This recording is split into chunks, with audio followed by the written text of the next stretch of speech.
Hello guys, welcome to my channel.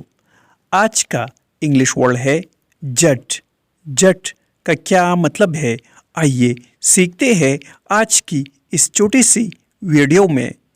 जट का मतलब है उभरा हुआ या उबार। आइए इस वर्ड को सेंटेंसेस में इस्तेमाल करते हैं। The soldier saw a gun jutting out from bush.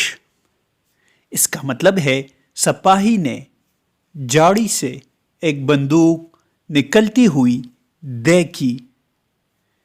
Soldier means सिपाही।